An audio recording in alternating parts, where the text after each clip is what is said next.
So Ben and I can't find good light. It's weird. Ben and I just got to the gym and let's see, it's Thursday. I'm 35 and 2. So we had our appointment with our midwife yesterday. She's really excited, says everything looks great.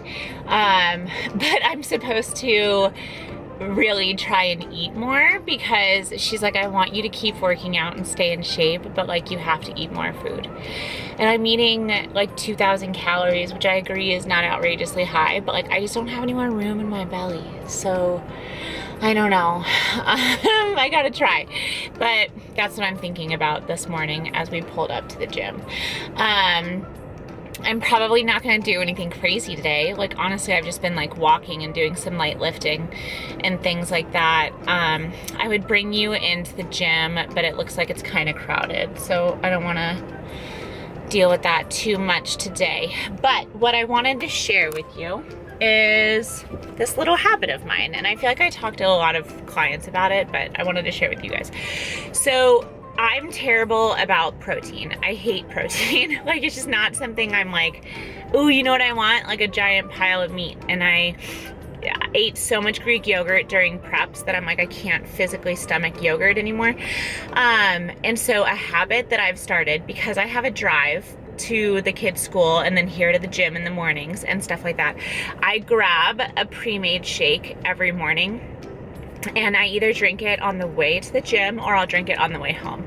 But regardless, I knock out these 30 grams. And then on the way this morning, I didn't have time to eat like an actual breakfast. So I had my salted caramel Power Crunch bar and a Cliff bar because they're calorie dense, but they're small. So I was able to get a good amount of calories in my tummy before we got here.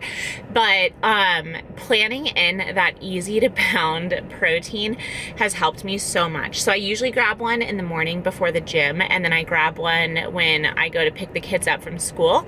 And so that adds up to a total of 60 grams of protein knocked out in the car. My current target is set to 130. So then I usually can get those other 70 grams between meals fairly easy. So just a little trick I have. Another one I stopped doing was I was always making myself a coffee for the drive, and quite frankly I was probably drinking too much coffee, so I've stopped doing that, and like I'm already like 10 ounces of water deep just on this drive, and I know I'll drink at least this whole one plus maybe another one while I'm here at the gym. So I really feel like success with stuff comes from building in those tiny habits where you don't have to think about it, because decision fatigue is so very real, and that's where I find a lot of people, especially us moms, running into trouble, because it's like we have a million other things in our mind with our kids and stuff like that, and then if we have to think about ourselves, like it's just not gonna happen. And so building in these little things where you don't have to think about it helps so much. So Benny and I are gonna hop into the gym, get in some activity, get him a little bit tired. He might be getting sleepy back there. Hey dude. He's like, hello, can we get out of the car? So yeah, I'm gonna go run in, get a workout. I'll talk to you guys soon. Hey guys, okay, so I was able to bring my camera in, and here I'm just showing how I like to start my workouts with a 5-minute warm-up at least. This day I walked for 30 minutes before I started lifting.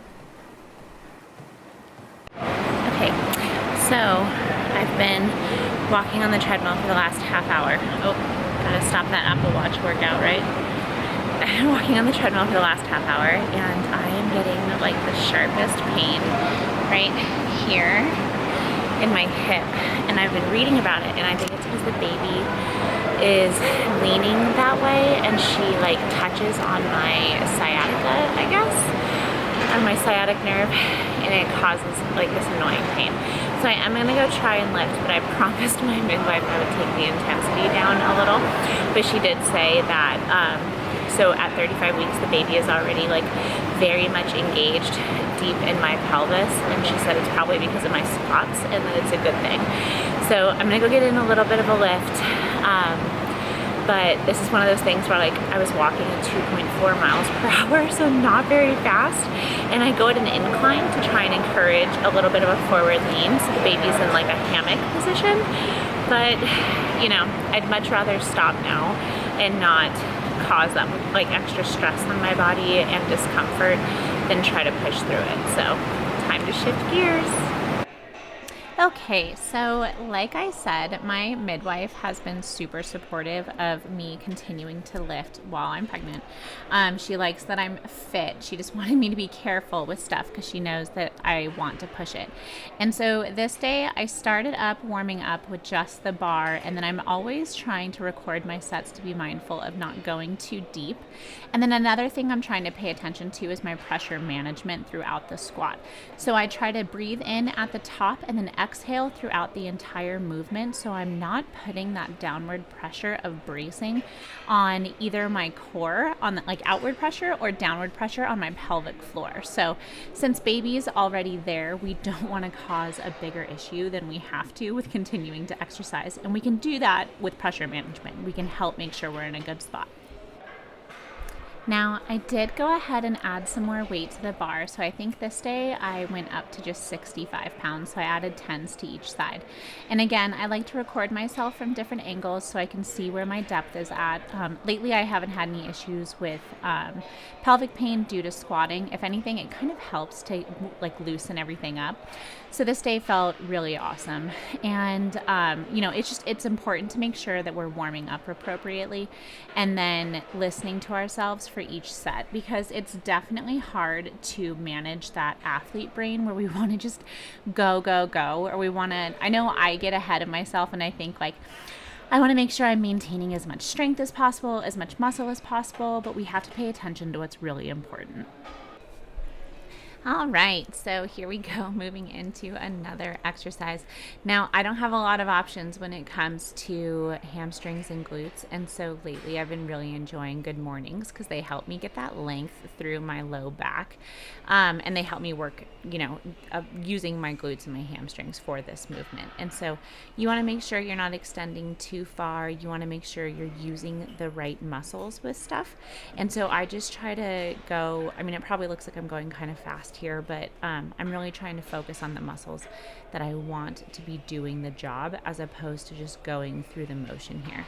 So one thing I like to think about is trying to close a drawer with my butt, like if your hands are full. So hinging at the hips and pushing that drawer shut with your butt helps keep it in your hamstrings and in your glutes as opposed to like your low back.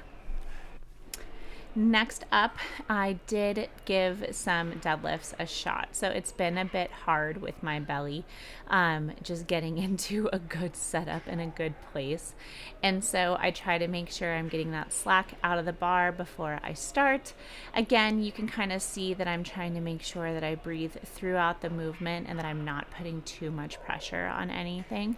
And these are ones that have been pretty hit or miss throughout pregnancy, with whether or not they feel fantastic or they feel terrible. So this day they felt pretty good, and I think I wound up doing like 5 total sets because it just felt so nice to wake everything up. But that was 95 pounds and a little too heavy. Okay, last thing. So I have been obsessed with these.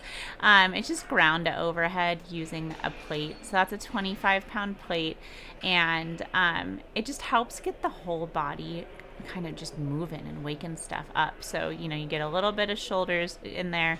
The goal is to still keep a little bit of that explosive movement in there. So I'm using my hips to stand up, not overextending, trying to keep my ribs stacked over my hips. You'll see some people will push their hips really far forward there, and that's not what we're trying to do. So I've really enjoyed mixing these into my workouts to get my heart rate up a little bit without having to go too crazy. And finally, I wanted to incorporate a little bit of core work into this one. And so these are nice because you're just trying to stabilize yourself with stuff. I'm exhaling as I press out, and I like to think about just giving baby a little bit of a hug. And so if you watch my stomach, it contracts in a little bit, and I'm hugging her with my core, trying to just remind my core, hey, I know you're there. I know you're stretched out and you're separated, but I love you and I'd like you to keep working. And hoping that helps me a little bit once baby has vacated her uterine home. So these are a nice way to just get a little bit done without having to put too much pressure or like laying down or anything. And finally, I wanted to work on loosening things up just a little bit. So I worked in some cat-cows for just a touch of mobility. Because at the end of the workout, you know, that day I was feeling a little bit of Braxton Hicks towards the end, which I'm not surprised because I did a little bit of core movement. But these are things I've been relying on pretty much every day. I do a lot of them before bed, which is a little bit of that pelvic rocking with the cat-cows, and then stretching into my lats has been a big one because they've been really tight. And here I'm trying to rock back onto each heel, so it's hard to tell, but I'm going like side to side here. And it's just helped keep her in a good position and have my back feeling nice. So thought I'd show those a little bit for some back mobility there. Okay, we are done working out, and Ben's got his snack back there. I forgot that I'm a genius, and I have a whole bag full of snacks in my center console.